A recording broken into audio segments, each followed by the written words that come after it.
Well, hey there, I am Jennifer Roskamp, a certified life coach and homeschool mom of 9 who is passionate about helping women just like you embrace the here and now while also being focused on creating the life you actually want. In reality, it's not about thinking life will get so much better or so much easier when you fill in the blank. Let's work on creating a life you love now. So let's dive in and get started on redefining Supermom to be someone who is present, intentional, and content rather than perfect in our homes, in our lives, and in our own skin. Let's get started. This is the Intentional Mom Podcast. Today, I am excited to introduce you to Melissa James. Melissa is the owner and content creator behind Our Happy Hive. For the past 6 years, she's helped thousands of women declutter, get organized, and get more done each day through her blog and products. Drawing on her 25 plus years of experience as a business leadership consultant, Melissa is here to help us gain a clear understanding of what matters most to you, making it easier for you to make decisions and live a purpose-filled life filled with intention. My favorite word. Welcome, Melissa. Hi, thanks so much for having me, Jennifer. I'm thrilled to be here today. Yeah. So clutter, right? Like it's a thing. And I hear about it, as do you, I'm sure, all the time in all sorts of ways. And I know it's something that in my own life, I have to keep a close eye on, but it is a real pain point for a lot of people this time of year, right? But what can also happen is that in addition to the clutter that we may have in our homes, our schedules can get super cluttered. And while this is a thing, again, any time of the year, again, if we're not watching, it's really something that we feel during the holidays. So do you agree? Do you experience that like in your life, in the lives of the people that you know, and in the lives of the women that you're helping? Do you hear that it's, kind of like an acute concern this time of the year too? I hear it for so many women, despite what season of life they're in. I know for us with young kids, I mean, all the school activities start to happen or are happening around that time. I know for my mom and her generation, they're planning for people to come over to their house. They're planning on all the food and get-togethers and having all their chicks in one place. It's just a busy time of the year. For our family, we live in Canada, but I'm from Texas. And so there's travel to juggle. We have 3 birthdays during that time of the year. We also have 2 Thanksgivings because I'm in Canada and we're also have American family. So it's just so much to juggle. It's hard to really find a way like how to get a grip or a rein on all of it. I remember one time my daughter's birthday is at the end of the holidays, and I was throwing her birthday party at our house, and I was like, why did I plan it this time of the year? It's just so crazy. I am not doing this next year. And then I had this realization of like, oh, I don't actually have control over when these birthdays fall. But the good news is that we do have control over other things that we can help to make this time of the year much more manageable and intentional, so that we really get the most out of it. Yeah. Yeah. And I don't know about you, but I know, again, in my life personally, and then talking with other women too, it's so funny because it's like, we know when the holidays are every year, but every year it's like, oh, wait, it's the holidays. Like it's a big surprise or like it moves around or something, right? It's always the same time, same place. Yet every year it seems to hit us upside the head. I mean, please tell me it's not just me. No, it totally sneaks up on us. And the truth is that time goes faster. And so you're like, oh, I still have a month or I still have 6 weeks. And then all of a sudden you're like, wait, it is next week and I haven't finished my shopping list or my cooking list. And you are not alone in that. Yeah. Yeah. So what do you think then are a couple of the primary reasons that our schedules tend to get cluttered over the holidays? And just throwing a couple of ideas that came to my mind out there. And I'm just curious if you would agree or like any other additional things you might think of, but like, is it the expectations of others? Is it the expectations of ourselves? Is it just the nature of the beast of the season? Like, what do you think are some of the primary reasons that our schedules just become so, like sometimes if I look at my calendar and my schedule during this time of the year, it like my eyes glaze over and I'm like, oh my gosh, I'm losing my balance, you know? I think it's a combination of things. So we all have our regular activities that we're already committed to, and that doesn't stop just because it's November or December. So we're starting to layer on new additional activities to an already busy schedule because most of us love to be busy.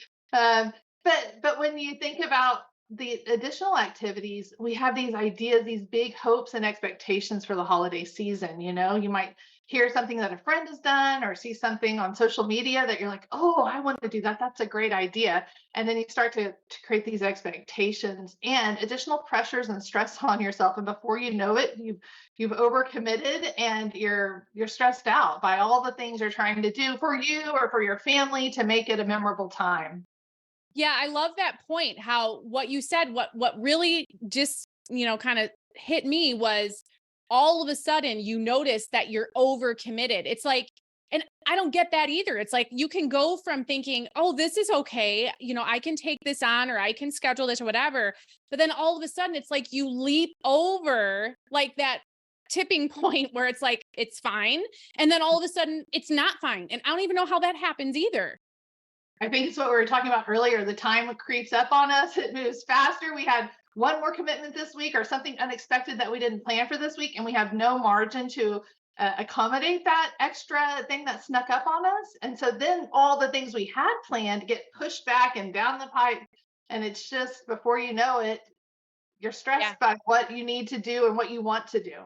Yeah, you're really right in that. Whereas if we are if we are tightly packed into our schedules as is, and then there's those wrenches that come in, right? Those unexpected things. And just like you say, if there's no margin, that's where it becomes just blown up, where it's like, okay, what happens now? What do we do now? Right. But it is hard though, right? Because often we want to do all of the holiday have to things, right? But in a lot of cases, I'm sure that if we were to take a step back, perhaps even before we started, and just ask ourselves, is this even realistic? We might even come to the conclusion that, wait, even from the get-go, I think I'm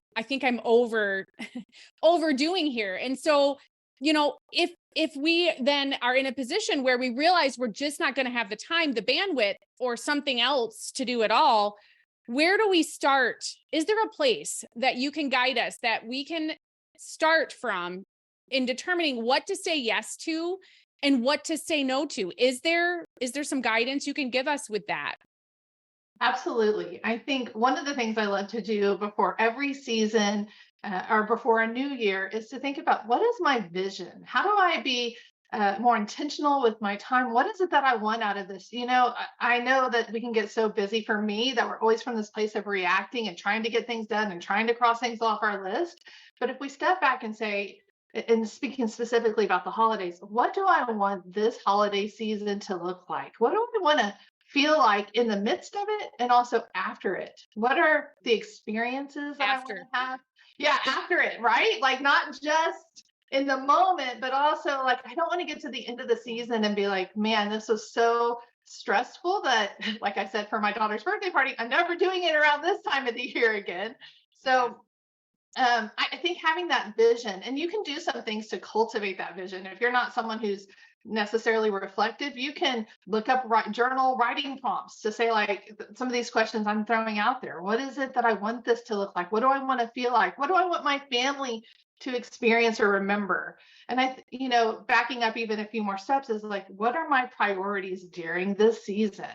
Mm. There are the typical things that come to mind, like family and get togethers and having our traditions. But there are other things too, like maybe staying within my budget or not blowing all of my calories every single day, or exercising. Like there are both the festive things, but also the life things that some of the times when January comes, we're like, whoa, I did not mean to go that far in debt, or I did not Yeah. mean to gain 10 pounds, whatever the case is. So I think thinking about like what are your top 2 to 3 priorities can really help you focus. And you can use it to kind of as criteria to decide like what you want to do over the holiday season. Yeah. And what I love about that idea, that's so smart. What I love about it too is that we are perfectly positioned right now, right? Like September, October, like we Yeah. are right now, we have the time and space to actually put some thought into that, right? And like you mentioned, I don't know if it was right before this or maybe just a smidge earlier where you were talking about reactive, right? Like Mm. we have the time right now where we don't have to just reactively respond, but we can proactively come up with the, more heartfelt and maybe more well thought out answers to those questions that we otherwise might not even have the opportunity to even entertain. It's like, well, no, can't even think about that right now. All I can do is try to jump in and stay above water. Completely like that. So often we wait until, we hear Black Friday's coming or Thanksgiving's coming and it's like, oh, I have to do all of this right now, but we don't have time, the lead time, the runway time to think and plan. But here in the early fall, we can sit down and like, we're not under that stress. We're not under the hustle and bustle. We can think through, even like last year, reflecting on last year, what was last Mm. season like? And was it good? Or what did I like about it or not like about it? And what do I want to recreate or preserve this year? It Yeah. is a good time. I agree with you. This is the prime time if you're able to carve out it doesn't have to be a lot, even 15-30 minutes, here and there to think through what your vision and priorities are. Yeah. And I feel like that's a great tip too. When someone might initially be thinking, like they might hear you ask the question, like, what do you want it to look like? And their answer might be like, I have no idea. I don't even know how to answer that question. But like you say, thinking back to last year and maybe asking yourself, like, if you're like, I have no idea what that would even look like, how to do it, it taxes my brain to even think about to come up with an answer. Maybe the easiest way to get started then is to reflect on what you can remember, maybe even going through, I guess what pops into my head at this minute is maybe going through pictures from last year, because sometimes it can be, I mean, there's a lot of life that happens in 365 days. Right. So, to go look at pictures and try to draw some of that out. Like what did I appreciate? What did my family appreciate?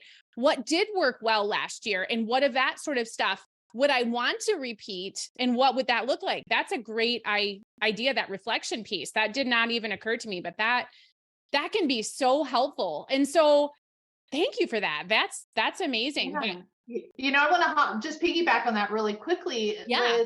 With time comes greater clarity. And so also not even just looking back 1 year, but thinking about like your childhood. What are the things that stood out to you about the memories? It's probably not all the busyness. There are probably a few key memories that you hold on to. And so whether you're thinking about for your friends or family or kids or whatever, if you can boil Yeah. it down to those things that really stand the test of time, then I think it can help you to cut out some of the noise, right? The extra things that we try and throw in that aren't really necessary in order to have that peaceful holiday that you're hoping for. Yeah. Yeah, so true. And then if I think about like some of my older kids who are now in their early 20s, when they were little, if you would have asked me what they would recall as meaningful, from their younger years at Christmas time, like it's not what they say now, right? Like it's not all of the things. Just like you say, it's not all of the things and all of the hustle and bustle. It's those little moments that often are the most meaningful. But to keep our schedules from getting too overcrowded, we are going to have to say no to some things, right? And I would love to know if you've got some tips about that. So like how to say no, and in reality, we're not even just saying no to others. At times we're saying no to ourselves, right? Like we're going to have Yeah. to be like our own boss and be like, no, you cannot do that. Even though, it might be valuable, it might be wonderful and all the things, perhaps under a different set of circumstances. But for right now, the answer has to be a no. So do you have any tips on how to say no, maybe to ourselves, and then maybe also how to say no to other people and maybe not offend them? Or do we even need to worry about offending people? What are your thoughts on that? Yeah, so saying no is so important. And I think you hit the nail on the head. Saying no to yourself is so important. Some of the times we have these expectations of ourselves that like, oh, we have to wrap everything and it has to have a beautiful bow on it. Well, could you do paper bags this year? Like pretty paper bags from the dollar store, but I mean something easier. Or maybe you're not going to cook all the things when you go to a party this year. Your work party, what if you buy the salsa instead of making the salsa? There are some things that you can do to simplify your commitments.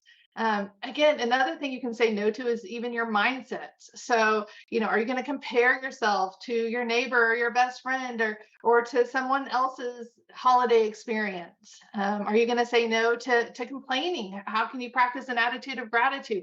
Those types of things help you to kind of get in the right place And then I think saying once you can say no to yourself, it makes it easier also to say no to others. And so, no isn't always like, nope, I'm not going to do that. But it could be like, you know what, this year we already have a lot of commitments and we're really focusing on some priorities. And I'd love to get together with you, but it's going to be in January, unfortunately. Or, you can soften the approach. I don't think you have to totally worry about someone else's opinion, but obviously you value their relationship and their friendship. And some of the times you just have to Yeah. be clear with, we have some priorities this year that we're really trying to stick with. And I would really love to get together with you, but it's going to probably be in January. Yeah. Well, and in reality, what we don't want is we don't want to say yes and then have there be resentment after that. That's that sneaky Yeah, thing, yeah, right? That we often don't think about it, and we feel obligated and maybe even like grudgingly are like, yes, but the resentment then comes in. And so then what has that done for you? What has that done for them? How much better would like you use the word soften. I loved that word, like a soft no. How much better would that have been than to have this resentment between, even if not visible to them, just like for you, where you carry that and that's like a frustration and that affects things going forward. So many things to consider. Saying yes or no on the outside, or right at first glance might seem like it should be easy, but there mm, really is a lot to entertain. yeah. And I think, it can be easier to say no to friends, but harder to say no to family. They have expectation, you have traditions, they value you and want to see you. So recognizing that the heart is right is a good place to do it. But then how do you balance that? Is there some type of compromise? Like maybe they're asking you to come over for a full day and you just don't have a full day. So it's, well, why don't we just do dinner? Is there a middle ground where you can say no to maybe the larger commitment, but help meet them halfway so that you're preserving the relationship, showing that you value them, but not overcommitting. And then, like you said, being in a place of regret afterwards and frustration and all the attitudes come in for you and your family and you're managing that for maybe days to come. Yeah, yeah, totally. And I loved how you brought up January, because I know, speaking of compromise, I know for us, one year there was one particular family expectation where it was like, we can give you, because of the way that things are right now, we can give you 2 hours on this day. But if you wanted to push it to January, we could do like the whole day. Like we could do this and this and this. And it literally just giving them the option and saying, you know, which would you prefer, and really just kind of having that conversation and just Yeah. that worked really well. It was like, you know I think it gave them a different perspective to be like, we're doing everything we can right now, and this is what we can do now, but we can do more later. I think it made it feel more like it wasn't that we were devaluing, Right. but it Mhm. was more so realistically, it wasn't placed on value, I think, as much as maybe it would have been otherwise. Right. Yeah, it's about bandwidth. I mean, we all have 24 hours in a day and 7 days a week, and there's only so much you can do. And so yeah, I think conveying the challenge and the struggle and just being transparent with, like, I would love to get together for that much time, but right now we just can't do that. And people value that authenticity and sincerity. Yeah, I agree on that too, for sure. So we've got all these holiday things, right? Like that's kind of in one bucket that we're dealing with right now. But then we've also got all of the regular things, right, that we've got to Mhm. do during the holidays. And I know you kind of mentioned that early on. So how do we fit in all of the regular things in the midst of all those holiday things? So do you suggest that we downsize some of those regular things during the holidays? How do we make room for all of that? And where do we start? Yeah, so there's two types of commitments that we have. Some that are flexible and some that are hardwired. That for my daughter, like her sport doesn't stop over. In fact, it's ramping up in November and December. That's not something I can just pause. But there Mm. are other commitments, maybe like a book club that I'm in, or something I'm doing more extracurricular that I can pull back on and say I'm going to have to pause for a couple of months. And then I think there are ways that we can save time. So it's not necessarily cutting things out of our schedule, but it is making things be more productive with a smaller amount of time that we have. So, maybe you use what's it called, a meal planning service or a meal service where they deliver the food and you don't have to go to the groceries, or maybe it's you do online grocery shopping instead of going to the store and spending an hour and a half there. Another thing you can do is try, and again, this planning ahead, like we talked about being in the sweet spot of the fall here. Start make double batching some recipes. If you don't have an incredibly large family, start double batching some recipes that you can freeze, and then you can pull them out, at the busy time of the year, and that way you're not having to cook as much. Other options would be, is there an opportunity to get additional help? Like, could you have someone come and help you clean the house one day instead of you having to spend the amount of time cleaning the house? So I think there's what are the things you can take off of your schedule. There's what are the things you can do faster in a condensed way, and maybe not with all the bells and whistles that you would normally do. And then there's what extra help can you get during those times. And all of those pieces working together can actually help you save time and prioritize how you're spending your time over the holidays. Yeah. And I love that tip too, where you're talking about like for a lot of people, like having someone come in and help clean your house and stuff like that would not be in the budget year round. But the question then becomes, could it be in the budget just for this short season? You mentioned like, meal planning services and stuff like, there is something to be said for, can we work that into the budget just to help alleviate some of that? And, maybe that's something that you haven't ever really, that some of us haven't ever really thought of before is, yes, that has to be a no normally, but how much would it really cost and what really would be possible? Even just to have, with older girls, when we used to live in a neighborhood, during the holiday times, there were a couple of different moms in the neighborhood who lived nearby who would have my daughters come into their house during that time of the year to just like help entertain and watch their kids so that they could do the things like the gift wrapping and do the things like, maybe it was like baking or whatever it was. Like they Yep. didn't need that year round. But during that time, it was so helpful. And I know there are places, I know that I've seen it like in my neighborhood group that I'm part of. And what a cool business idea, like to offer gift wrapping services. Like I would be, I mean, I have kids, so I do kind of have gift wrap services in my house. But if I did not, like that is something I used to enjoy, gift wrapping and making it all pretty and all of those things. But I think I've just surpassed that time in my life where because I'm so constrained on time that I would be so, I don't even know that I would enjoy that activity right now in this season of my life. So if there was someplace I could drop my packages off, like, in my area to have somebody wrap those off for me, like I would do that in a heartbeat, Yeah, you that's a great know? point. And yeah, Yeah. like not going all out. Maybe sometimes that works, but maybe this year it's not gonna.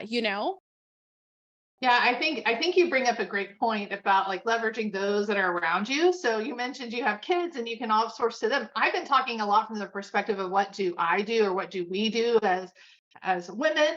But if you have kids and you have a partner, like delegate and get them involved and don't own it all yourself. Make sure you are tapping into all of those resources that are there. And then the other thought that came to mind as you were talking was, if you don't have a budget to get additional help, maybe there's a friend you can kind of swap with. Like, you take care of my kids this afternoon while I go grocery shopping or Christmas shopping, holiday shopping, and I'll take care of yours next week. And then you kind of help balance each other out and create your own support team, so to speak, during that season. Yeah, and maybe even swapping gift for gift, like in terms of, I don't want to wrap your presents, but I'll take your kids. If you write Right. my you write my presents and just give me your kids, I would, that to me, like that's a fair swap. So if that's a fair swap to someone else too, right? Like, yeah, you're so right. And something else that I often forget about that I just tapped into recently again too is when you're talking about delegation and you're kind of bringing that up.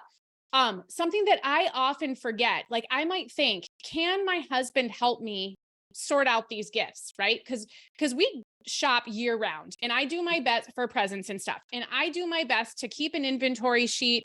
But you know what? It's not always perfect, right? Especially when someone says, oh, I got invited to this party, I need a gift. Okay, let me just look and pull something out. And, it's Right. not a perfect system without flaws. But I was thinking, can my husband help me sort any of these gifts out? And I'm thinking, no, he doesn't know what's here. But then I thought, you know what? But what he can do is I can give him all the boxes and I can say, I need you to sort these between girl gifts and boy gifts and Mhm. things that you think would be appropriate for younger girls and older girls. That's it. So there was 4 different categories. So he couldn't Yeah. take it any further from there.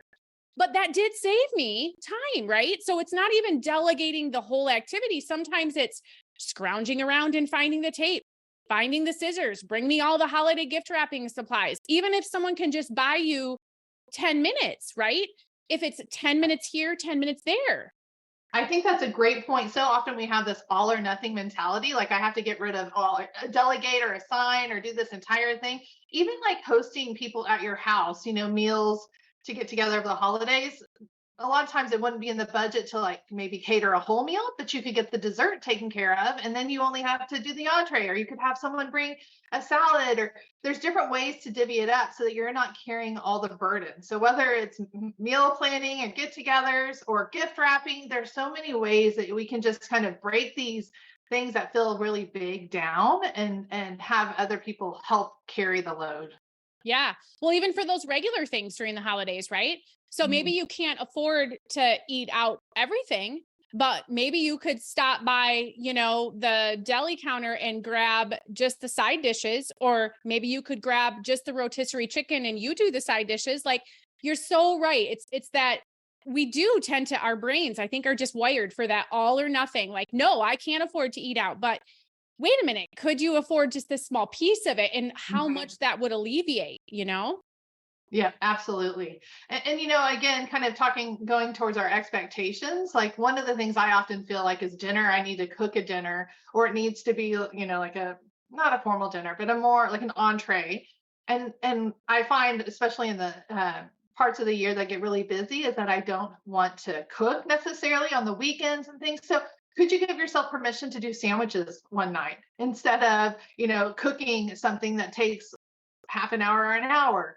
What are the ways that you can, minimize your own expectations, And and just kind of take it down a level so that you again have some of that time back and less stress? yeah, and have you ever said to your kids, it's cereal for dinner? And what do your kids do? It's like, Well, oh my gosh, is this all it takes for me to be a rock star?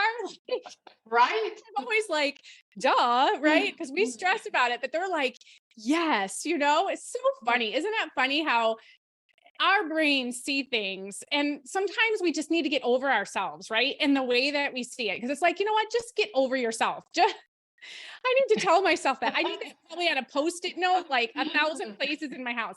And that could apply in so many ways. Just get over yourself. Like that would be like, oh yes, that's right. I do need to do that. So oh, so fun. So one thing I do ask everyone as we're bringing this to an end is just what is one quick like take action now tip so that someone who's been listening with us and they're like, "Oh my gosh, so many great ideas. Where do I start?" Like where do you think a good starting point could be to help alleviate a little bit of the burden that may be starting to creep in a little bit of the, "Oh my gosh, how do I do this again?" kind of a thing. I think what we talked about at the very beginning of just reflecting on the last year holidays, or even your childhood holidays, and writing down like what were the things that were meaningful to you, and just getting that ball rolling of thinking about like what do I intentionally want to create for this holiday season. You can even, if you have a smartphone, start flipping through those pictures. It doesn't have to be an involved process, but 15-30 minutes just to start thinking about while you have the time to think about what experience you want to have for you and your family. Is that would be my number one thing to start right now, because it's the prime time to do that. Yeah. And I see that as such a calm, anchoring place to start. Like, I would be like, oh, all right. Like, I understand where we're going now, which makes it easier to figure out how to get there. Right. Yeah, and what to say yes to and what to say no to. It serves as criteria for you and the filter as you start to plan your holidays. Yeah. So great. Such a great tip. So,